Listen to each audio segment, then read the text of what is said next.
أعوذ بالله السميع العليم من الشيطان الرجيم من همزه ونفخه ونفثه بسم الله الرحمن الرحيم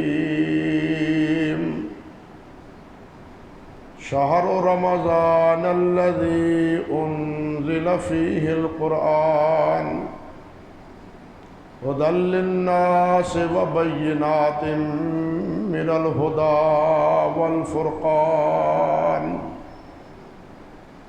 فمن شهد منكم الشهر فليصم ومن كان مريضا أو على سفر فعدة من أيام أخر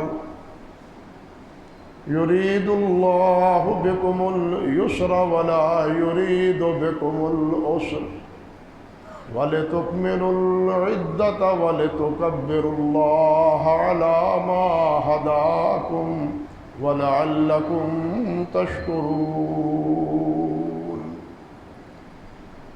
سبحان ربك رب العزة عما يصفون وسلام على المرسلين والحمد لله رب العالمين۔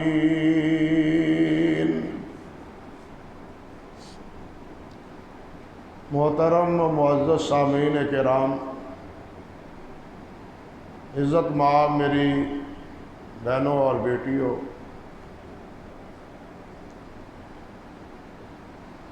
رمضان المبارک وہ بابرکت مہینہ ہے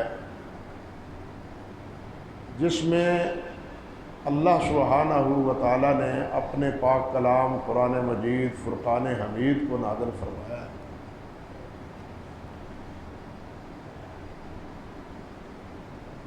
اور اس کو یوں سمجھنا چاہیے، اس طرح کے بعض علماء کرام نے لکھا بھی ہے کہ رمضان المبارک کی یہ جتنی سعادتیں ہیں،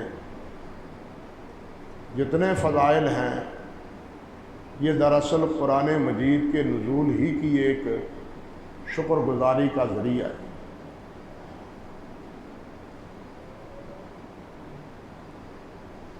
ہمیشہ مکان کو مکین کی وجہ سے اہمیت ہوتی ہے۔ بیت اللہ ہے یا یہ مسجدیں ہیں، ان کی نسبت اللہ سبحانہ و تعالیٰ کی طرف،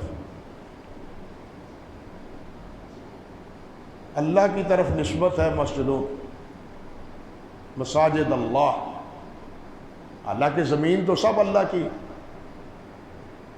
وَلِلَّهِ مِيرَاثُ السَّمَاوَاتِ وَالْأَرْضِ، زمین و آسمان کی وراثت اور اس کی ملکیت وہ سب اللہ رب العزت کی۔ لیکن اس زمین میں جو خصوصیت مسجدوں کو ہے وہ بازاروں کو نہیں ہے، دوسری جگہ کو نہیں۔ معروف روایت ہے کہ نبی کریم صلی اللہ علیہ وسلم سے پوچھا گیا کہ جناب دنیا میں سب سے اچھی جگہ کون سی ہے اور سب سے بری جگہ کون سی؟ نبی علیہ السلام نے ارشاد فرمایا کہ مجھے معلوم نہیں، یہ ساری زمین اللہ کی ہے، اس میں کون سا ٹکڑا اللہ رب العزت کے ہاں زیادہ محبوب ہے؟ جبرائیل آئیں گے علیہ السلام، ان سے پوچھوں گا، انہیں علم ہوا تو وہ بتلا دیں گے، ورنہ اللہ تعالیٰ سے پوچھ کے بتلا دیں گے۔ جبرائیل آئے، نبی علیہ السلام نے ان سے پوچھا، جبرائیل نے بھی انکار کر دیا کہ مجھے کوئی پتہ نہیں، ہر چیز کا علم اللہ کے پاس، مخلوق جو اس کی ہے، جہاں جہاں کسی کو بسایا ہے وہ بھی وہی جانتا ہے۔ اللہ اکبر کبیرہ۔ آپ نے ارشاد فرمایا کہ جائیں جا کے پوچھ کے آئیں اللہ سبحانہ و تعالیٰ سے۔ جبرائیل گئے، واپس آپ کی خدمت میں حاضر ہوئے تو بتلایا کہ اللہ رب العزت نے فرمایا ہے کہ زمین میں سب سے بہتر جگہ مسجد، اور زمین میں سب سے بری جگہ جو ہے وہ بازار ہے، جہاں کاروبار ہوتا ہے۔ مسجدوں میں ہمارا دل لگتا نہیں، جو اللہ کے ہاں محبوب ہے، اور جو مغضوب جگہ ہے اللہ کے ہاں وہاں ہمارا دل بہت لگتا ہے۔ حالانکہ بعض روایات میں ہے کہ المومن فی المسجد کالسمک فی الماء، مومن کو اتنا اطمینان ہوتا ہے مسجد میں جس طرح کہ مچھلی کو پانی میں ہوتا ہے، یہاں آ کے اطمینان ہونا چاہیے۔ یہ ایمان کی ایک علامت ہے۔ ہم ایماندار ہیں، یہ ایک آپ نے علامت بتلائی ہے گویا کہ ہم سب کو سوچنا چاہیے کہ ہمارا دل مسجدوں میں لگتا ہے یا کسی اور جگہ ہمارا دل اٹکا ہوا ہے۔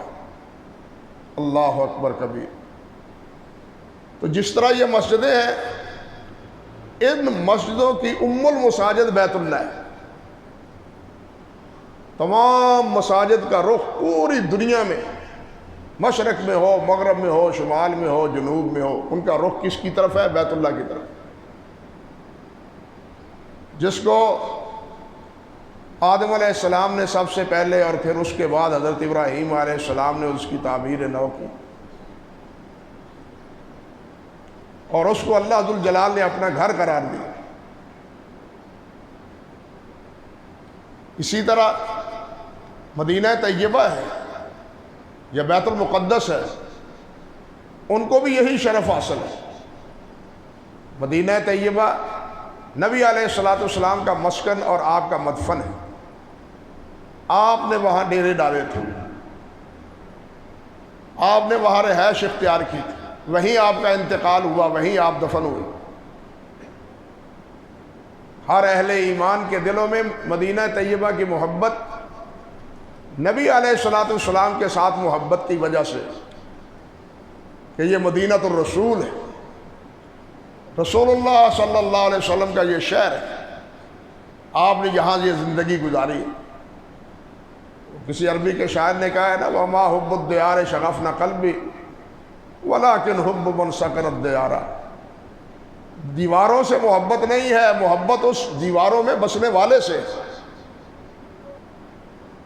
در و دیوار بدلتے رہتے ہیں، لیکن جس ہستی کا یہ مسکن تھا، جن کے پاؤں مبارک اس شہر میں پڑے، جس ہستی نے وہاں اپنا وقت گزارا، اس وجہ سے مدینہ طیبہ کو اہمیت حاصل ہے بیت اللہ کے بعد، اور اس کے بعد بیت المقدس۔ انبیاء کرام علیہ السلام کا پہلے انبیاء کا وہ قبلہ رہا۔ اللہ اکبر کبیرہ۔ تو اسی طرح رمضان المبارک کو اہمیت ہے قرآن مجید کی وجہ سے کہ یہ اس مہینے میں قرآن اللہ تعالیٰ نے نازل کیا۔ حضرت شیخ عبد القادر جیلانی رحمۃ اللہ علیہ، انہوں نے تو اپنے ذوق کے مطابق ایک عجیب بات کہی۔ فرماتے ہیں کہ رمضان المبارک کی حیثیت یوں سمجھو جس طرح اس جسم میں دل کی حیثیت۔ اصل چیز دل ہے، جب تک یہ دھڑکتا ہے انسان زندہ ہے، یہ دھڑکنا بند ہو جائے انسان مردہ ہے۔ یعنی انسان کی حیات اور موت و حیات کا تعلق اس دل کے ساتھ۔ فرماتے ہیں بالکل یہی حیثیت پورے مہینوں میں رمضان المبارک کی۔ فرماتے ہیں یا اس طرح سمجھو جس طرح پوری سرزمین میں جو حیثیت مکہ مکرمہ کو ہے، وہی حیثیت تمام 12 مہینوں میں رمضان المبارک کی۔ فرماتے ہیں اس کو یوں بھی سمجھو، یعنی رمضان المبارک کی حیثیت کو اس طرح بھی تم جانو کہ جس طرح پوری انسانیت میں انبیاء کرام علیہ السلام کی حیثیت سب سے بالا تر ہے، اور انبیاء میں سب سے زیادہ نبی کریم حضرت محمد رسول اللہ صلی اللہ علیہ وسلم کا مقام اور مرتبہ ہے، بلکہ پوری مخلوق میں، انبیاء ہی میں نہیں، پوری مخلوق۔ فرماتے ہیں بالکل اسی طرح یہ 365 دن جتنے ہیں سال کے، ان میں رمضان المبارک کی وہی حیثیت، یہ انہوں نے اپنے ذوق کے مطابق رمضان المبارک کی حیثیت کو اجاگر کرنے کے لیے فرمایا۔ اور بعض روایات میں رمضان المبارک کو سید الشہور بھی کہا گیا ہے کہ یہ مہینوں میں سے سردار مہینہ ہے، مہینوں میں سردار مہینہ ہے۔ میں نے پچھلے خطبے میں بتلایا تھا کہ ہے تو حرمت والے مہینے 4، لیکن اعزاز و اکرام کے اعتبار سے جو اعزاز و اکرام رمضان المبارک کو ہے وہ دوسرے مہینوں کو نہیں، اللہ تعالیٰ کی تقسیم ہے۔ وہاں حرمت کے مہینے متعین کرنے میں حکمت کچھ اور کارساز ہے، یہاں اس مہینے کو متعین کرنے میں حکمت اور ہے۔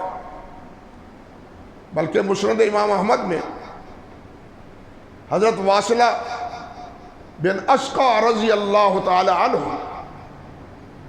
ان سے روایت ہے، فرماتے ہیں سمعت رسول اللہ صلی اللہ علیہ وسلم قال، میں نے رسول اللہ صلی اللہ علیہ وسلم سے سنا، آپ فرماتے تھے کہ انزلت صحف ابراہیم فی اول لیلۃ من رمضان،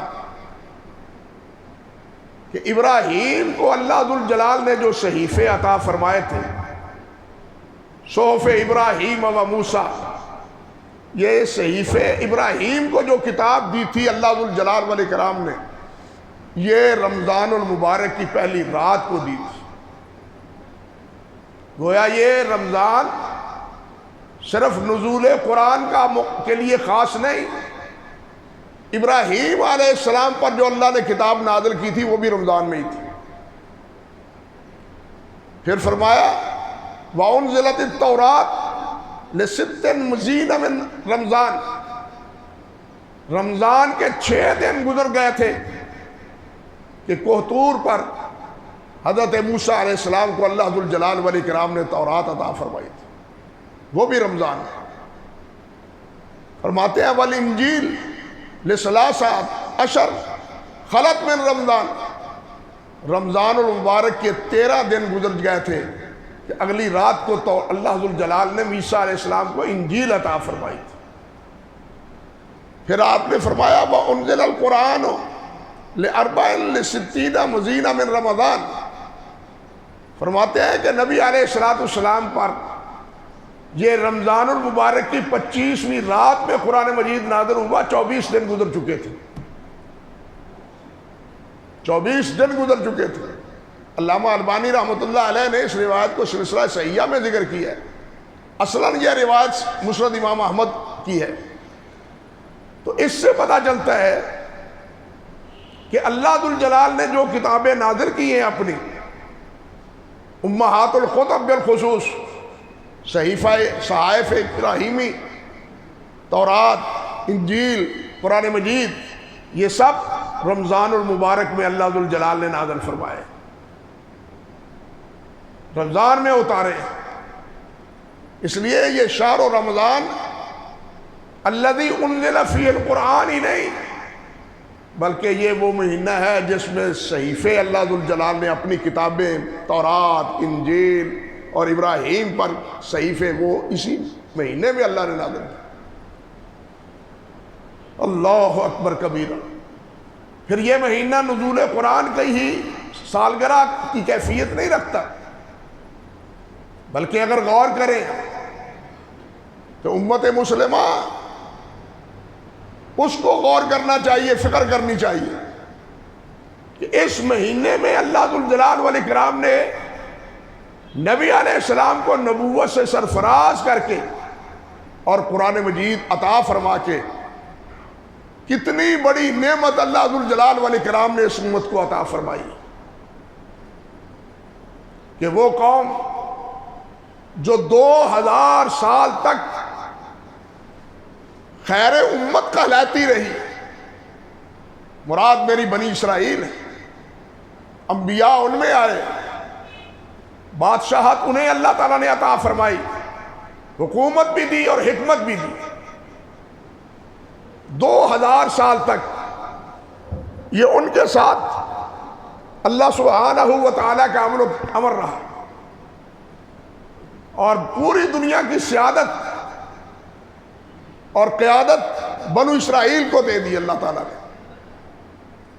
لیکن اس مہینے میں قرآن مجید نازل ہوا ہے، تو اس کا مفہوم یہ ہے کہ اللہ ذوالجلال نے بنی اسرائیل کی اس سیادت کو ختم کر کے وہ تمام تر سعادتیں، بلکہ اس سے بھی کہیں زیادہ، وہ اللہ ذوالجلال نے اس امت کو عطا فرما دی۔ گویا یہ مہینہ یہ کیا ہے؟ جہاں روحانی خلافت کا یہ منبع ہے، وہاں اس کے ساتھ ساتھ جسمانی خلافت کا ورثہ بھی اللہ ذوالجلال نے اس امت کو اسی رمضان میں عطا فرمایا۔ ایک قوم جو محبوب تھی، وہ محبوبیت سے ختم ہو گئی، وہ محبوب نہ رہی، مغضوب بن گئی۔ بات سمجھے؟ وہ قوم محبوب نہ رہی، مغضوب، غیر المغضوب علیہم ولا الضالین، وہ مغضوب اور ضالین ٹھہری۔ اور اب امت مرحومہ، یہ لقب اللہ ذوالجلال نے اس امت کو عطا فرمایا۔ امت مرحومہ کا لقب جس طرح کی حدیث میں ہے، اس امت کو عطا فرمایا۔ یعنی ایک طرف ان کی بساط لپیٹ دی گئی، اور دوسری طرف اس دھرتی پر تمہیں سیادت اور تمہیں قیادت اللہ ذوالجلال والاکرام نے سونپ دی۔ یہ کتنی بڑی سعادت کا ذریعہ ہے رمضان المبارک، اگر ہم سمجھیں۔ مگر افسوس یہ ہوتا ہے کہ ہم اس حیثیت کو سمجھتے ہی نہیں ہیں، اور نہ اس حیثیت سے پھر اپنے آپ کو آگے تیار کرتے ہیں کہ یہ کام ہمارے سر ڈال کے اللہ ذوالجلال نے جو ہمیں فرمایا ہے، ذمہ داری سونپی ہے، اب اس ذمہ داری کو ہم نے نبھانا ہے یا نہیں نبھانا، وہ پورا کرنا ہے یا نہیں کرنا۔ کہیں ایسا نہ ہو کہ ہم بھی انہی گمراہیوں میں مبتلا ہو جائیں، جن گمراہیوں میں مبتلا ہو کے پہلی قومیں، یہ بنی اسرائیل پوری قوم غیر المغضوب علیہم ولا الضالین بنی تھی، کہیں انہی کوتاہیوں میں مبتلا ہو کے ہم بھی ضالین کا شکار نہ ہو جائیں۔ ہمیں احساس نہیں۔ اللہ تعالیٰ نے فرمایا ہے صاف صاف الفاظ میں، کنتم خیر امت اخرجت للناس، تم بہترین امت ہو، خیر امت ہو، بہترین امت اخرجت للناس، میں نے تمہیں لوگوں کے لیے کھڑا کیا ہے، لوگوں کی رہنمائی کے لیے، لوگوں کی ہدایت کے لیے، لوگوں کو راہ حق بتلانے کے لیے، لوگوں کو گمراہیوں سے نکالنے کے لیے۔ تمہاری اب ڈیوٹی اور تمہاری ذمہ داری ہے، لیکن مجھے آپ بتلائیں بھائیوں، دل کو ٹٹولیں اور دل کو ذرا حرکت دیں اور ان سے پوچھیں کہ کیا ہم یہ ذمہ داری نبھا رہے ہیں، اس کو پورا کر رہے ہیں یا نہیں کر رہے۔ جب اللہ نے تو فرمایا کنتم خیر امت اخرجت للناس، تم خیر امت ہو، لوگوں کے لیے تمہیں ہم نے کھڑا کیا ہے، ہم نے ان کو ہدایت سکھانی تھی، ہم نے جو ہدایت ہمیں یہاں سے ملی ان کو یہ ہدایت سکھانی تھی۔ یہ کتاب نور ہے، اس کی روشنی انہیں پہنچانی تھی۔ یہ کتاب شفا ہے، اور اخلاقی اور اعتقادی بیماریوں میں الجھے ہوئوں کو یہ نسخہ شافی انہیں بتلانا تھا۔ لیکن کیا ہم نے یہ ذمہ داری نبھائی؟ ہم نے یہ ذمہ داری پوری کی ہے؟ ان کو اپنا یہ نسخہ شافی بتلایا ہے، ہدایت کے لیے ان کو اپنی طرف بلایا ہے، یہ فریضہ تو ہم بالکل چھوڑ ہی بیٹھے۔ ہم نے یہ سمجھا کہ یہ کچھ مولویوں کا کام ہے، وہ کر رہے ہیں، نہیں، حسب استطاعت ہر مسلمان کا یہ فریضہ ہے۔ کلکم مسئول وکلکم راع وکلکم مسئول عن رعیتہ، تم میں سے ہر ایک راعی ہے، نگران ہے، محافظ ہے، اور جن پر وہ محافظ اور نگران ہے ان کے بارے میں اس سے پوچھا جائے، اولاد کے بارے میں، بیوی بچوں کے بارے میں، اگر کوئی چیئرمین ہے تو اس کے علاقے میں، وزیر اعظم ہے تو پورے مملکت میں۔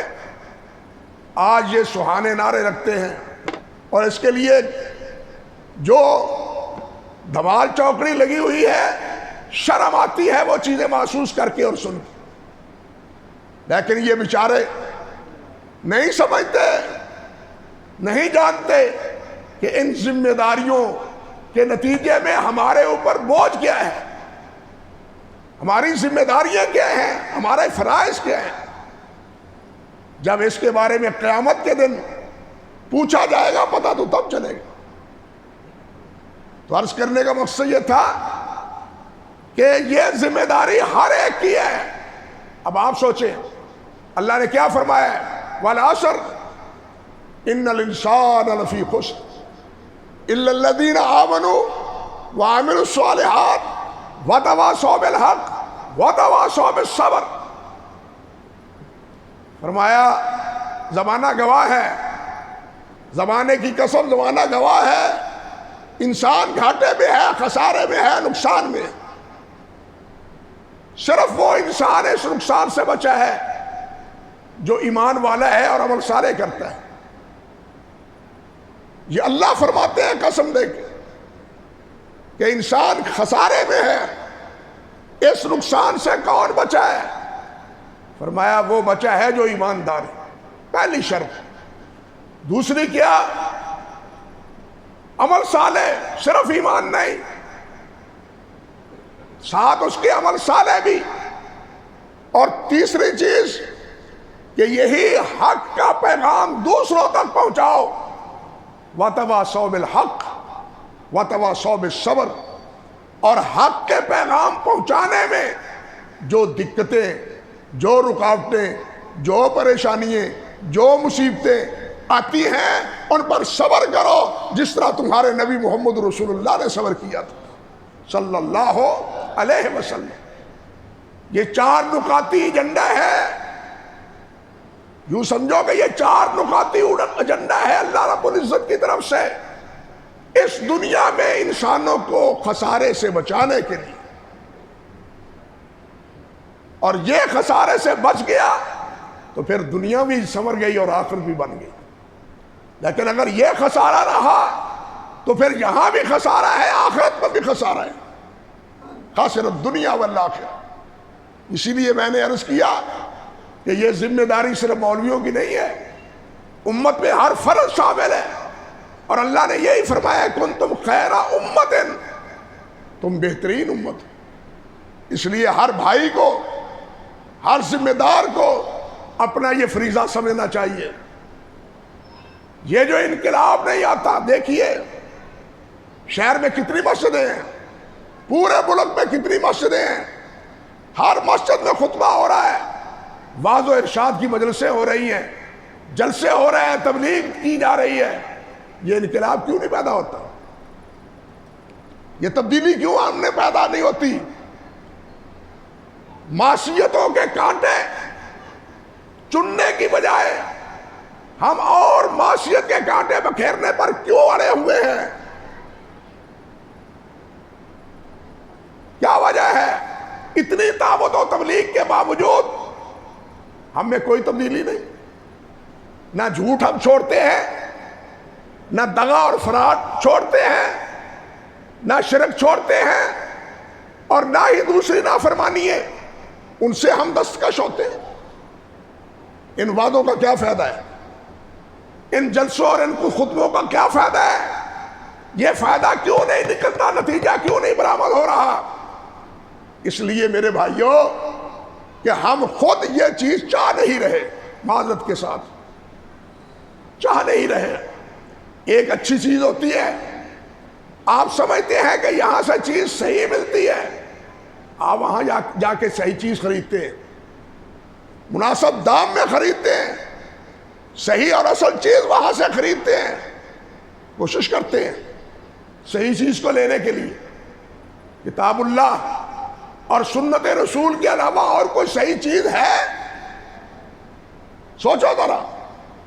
ان خیر کلام کلام اللہ وخیر الہدی ہدی محمد صلی اللہ علیہ وسلم، بہترین طریقہ محمد رسول اللہ کا اور بہترین کلام اللہ رب العزت کا، دونوں چیزیں اللہ ذوالجلال نے ہمیں دے رکھی، نمونہ بھی دیا ہے اور ہدایت کی کتاب بھی دی ہے۔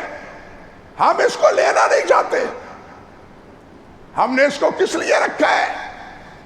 لپیٹ کے مسجدوں میں یا گھروں میں الماریوں میں رکھ دیں، یا زیادہ سے زیادہ گھر میں کوئی فوت ہونے لگے تو سورۃ یاسین نکال کے پڑھ لیں، ہاں؟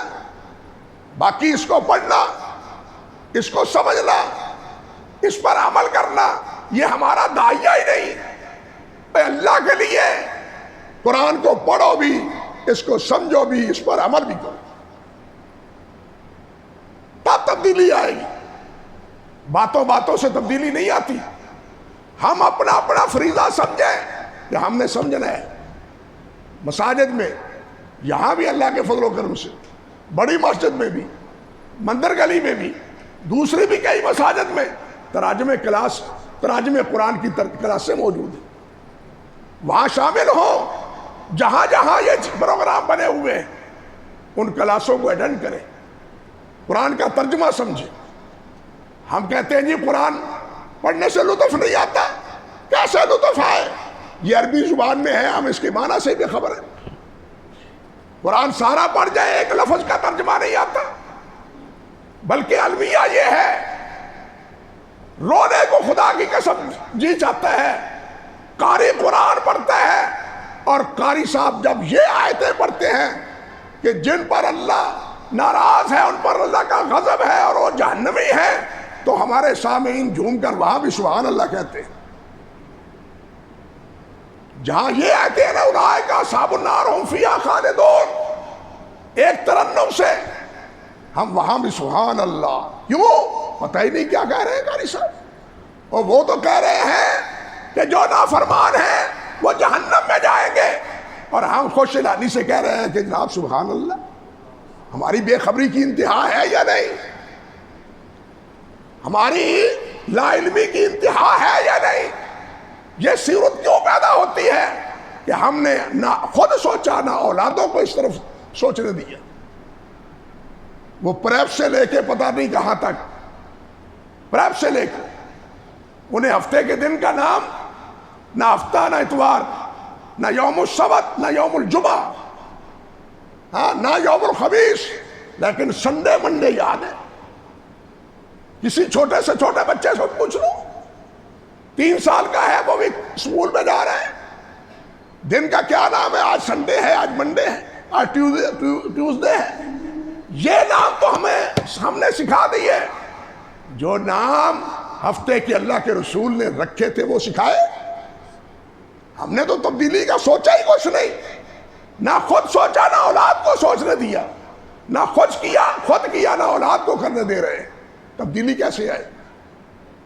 اپنے اندر خود داعیہ پیدا کرو، قرآن کو سمجھو اللہ کے لیے، پھر قرآن پڑھنے سے لطف نہ آئے تو مجھے پوچھ لینا، پتہ چلتا ہے۔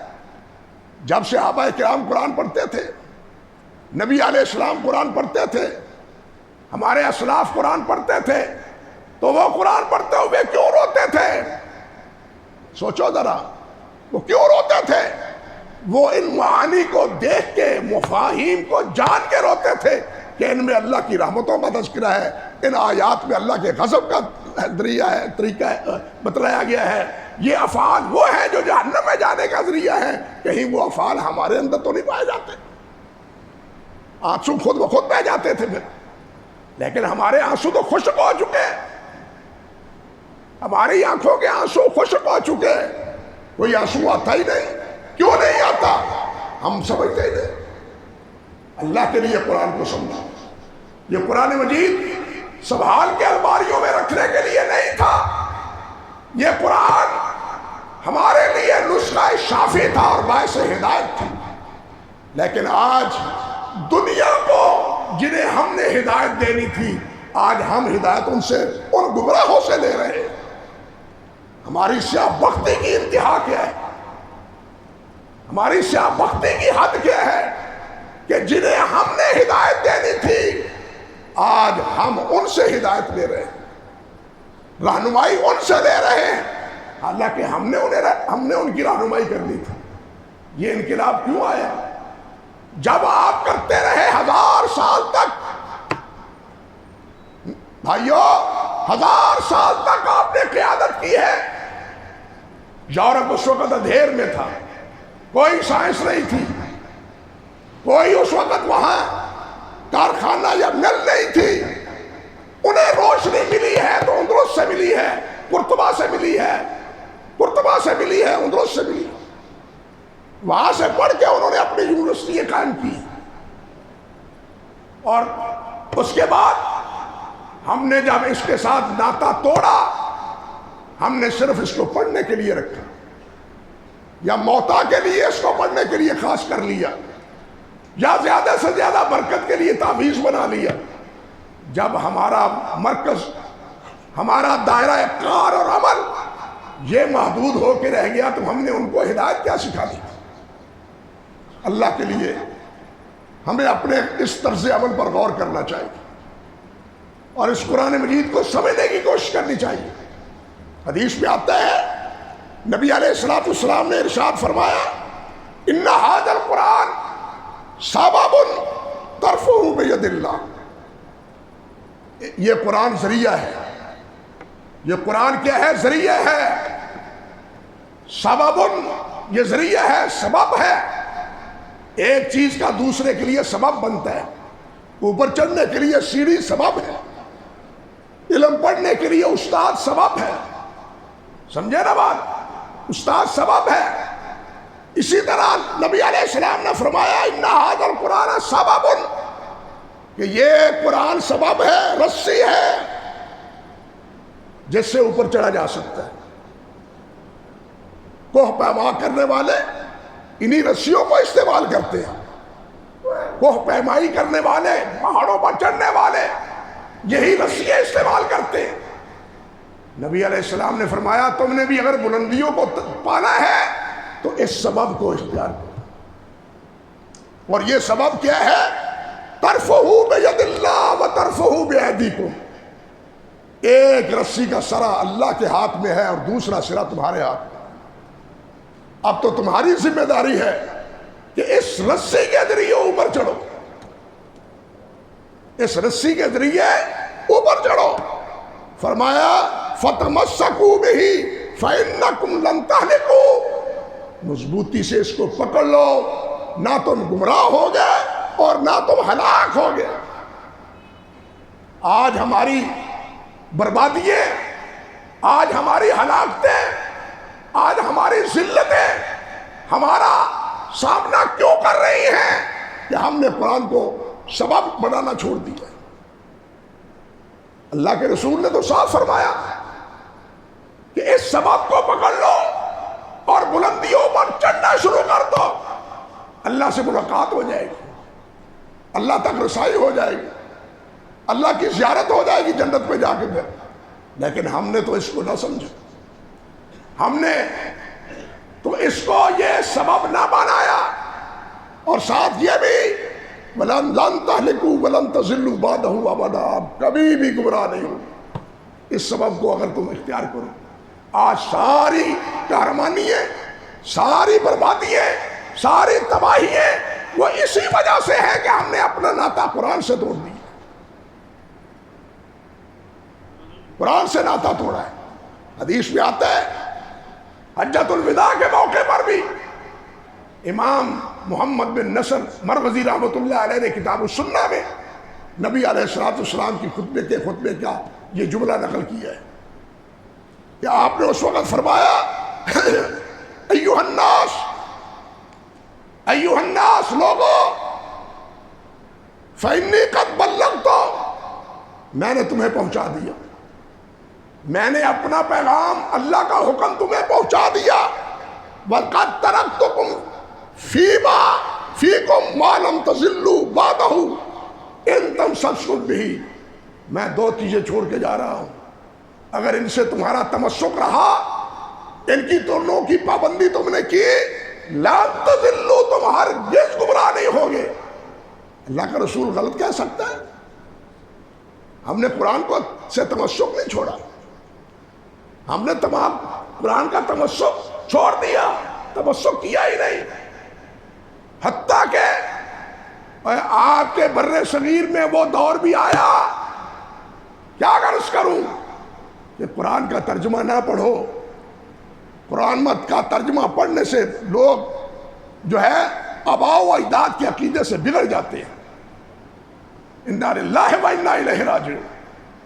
ترجمہ کرنے والے علماء، ان کے ساتھ سختیاں کی گئی، نپٹے گئے وہ کہ آپ نے کیوں ترجمہ کیا ہے قرآن مجید کا؟ شاہ ولی اللہ سے کیا ہوا؟ تاریخ کا حصہ ہے۔ تو عرض کرنے کا مقصد یہ تھا، ہم تو یہاں تک پہنچے ہوئے تھے، قرآن کو ٹھپ رکھا ہوا ہے، احادیث مصطفیٰ کو ٹھپ، صوفیوں کی کچھ کتابیں وہ سارے مدارس میں پڑھائی جا رہی ہیں، انہیں پر عقیدہ ہے، انہیں پر ہی عمل ہے۔ آج یہ پھر امت گمراہیوں کا شکار نہ ہوتی تو کیا ہوتی؟ گمراہیوں سے بچنے کا آپ نے فرمایا لن تضلوا، ہرگز تم گمراہ نہیں ہوگے، ان تمسسکم بہ، اگر تم اس کو پکڑے رکھو گے۔ وہ کیا ہے؟ کتاب اللہ و سنت رسول، اللہ کی کتاب اور اللہ کے رسول کی سنت۔ میرے بھائیوں، علاج تو یہی ہے، اگر ہم یہ علاج نہ کریں مجرم ہم ہیں، پھر یہ نہ کہیں کہ انقلاب کیوں نہیں آتا، تبدیلیاں کیوں نہیں آتی، محبتوں کے پھول کیوں نہیں کھلتے، نفرتوں کے کانٹے کیوں بڑھے جا رہے ہیں، یہ کیوں آپ کہتے ہیں؟ اس لیے کہتے ہیں کہ ہم نے قرآن مجید کو چھوڑ دیا، قرآن مجید سے تعلق توڑ دیا، سنت رسول سے ہم نے رخ بدل لیا۔ آؤ اپنے دلوں میں عہد کریں کہ ہم قرآن مجید کے ساتھ متمسک رہیں۔ اس حوالے سے بہت سی باتیں اللہ نے چاہا تو آئندہ خطبے میں بھی کچھ عرض کرنے کی کوشش کروں گا۔ وآخر دعوانا ان الحمد للہ رب العالمین۔